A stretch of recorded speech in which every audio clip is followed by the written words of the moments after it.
옛말에 몸이 천냥이면 눈은 900냥이라는 말이 있습니다.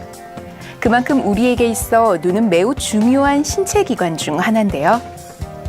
피부나 뼈 혹은 다른 내부 장기와 달리 눈은 그 생김새와 구조도 매우 독특할 뿐만 아니라 생성 과정도 참 특이합니다. 태아 때 뇌의 일부가 변형돼서 만들어진다고 하는데요. 그래서 눈은 다른 어떤 감각기관보다도 뇌와 밀접하게 연결돼 있어 마음의 창문이라고도 불립니다. 얼굴 좌우에 한 쌍으로 이루어져 있는 눈은 시각 정보를 뇌에 전달하는 우리 몸 유일의 시각기관으로 크기는 약 지름 2.4cm 정도 됩니다.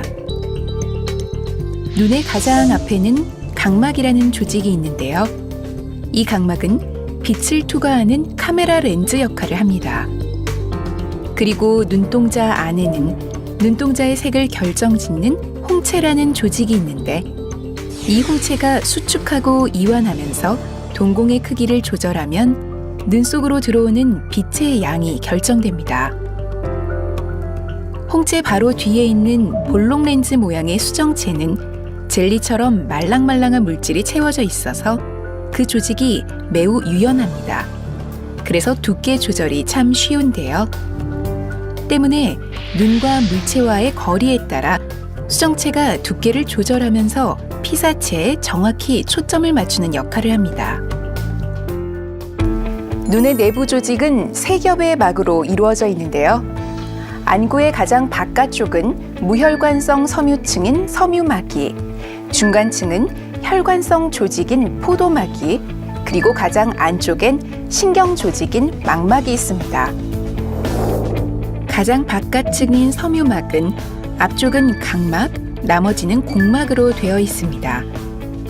섬유막의 약 80% 정도를 차지하는 공막은 근육이 붙어 있어서 위, 아래, 그리고 좌우로 눈이 쉽게 움직일 수 있도록 조절해 주는데요.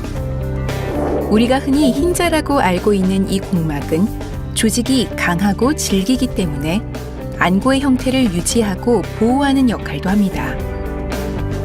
안구벽의 중간층인 포도막은 앞쪽은 홍채, 뒤쪽은 맥락망으로 이루어져 있습니다. 혈관이 풍부해 안구의 영양 공급원이기도 한 맥락막은 염증이 자주 발생하는 부위이기도 합니다. 안구벽 가장 안쪽인 망막은 빛의 자극을 받아들이는 시세포가 넓게 분포되어 있는데요. 시세포와 시신경을 통해 전기 신호가 뇌로 전달되면 우린 비로소 물체를 인식할 수 있게 됩니다.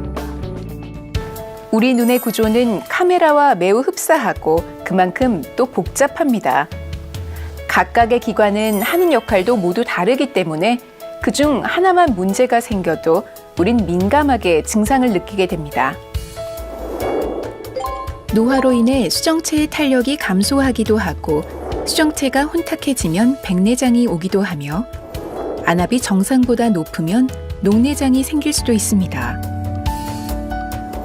또 안구의 길이가 길어 초점이 망막 앞에 맺히는 근시안이나 반대로 안구 길이가 짧아서 초점이 망막 뒤에 생기는 원시안, 각막이 매끄럽지 않아 굴절의 이상이 생기는 난시안 등이 발생하기도 하는데요. 때문에 눈에 어디에 문제가 있어서 증상이 나타나는 건지 정확하게 진단을 받아 치료하는 것이 좋겠습니다. 우리 눈은 수면 시간을 제외하고는 하루 종일 기능을 하기 때문에 피로도가 매우 높은 기관 중 하나입니다. 특히 요즘엔 컴퓨터나 스마트폰을 많이 하기 때문에 나도 모르게 오랫동안 눈을 깜빡이지 않는 경우가 참 많은데요. 그러다 보면 눈이 쉽게 건조하고 피로해집니다. 따라서 스마트폰을 30분 정도 사용하면 10분 정도는 먼 곳을 바라보거나 눈을 감은 채 조금 쉬는 것이 좋습니다. 또 의식적으로 눈을 자주 깜빡이거나 가습기를 틀어서 습도를 유지하는 것도 눈 건강에 큰 도움이 됩니다. 방부제가 없는 인공 눈물을 넣는 것도 한 방법인데요.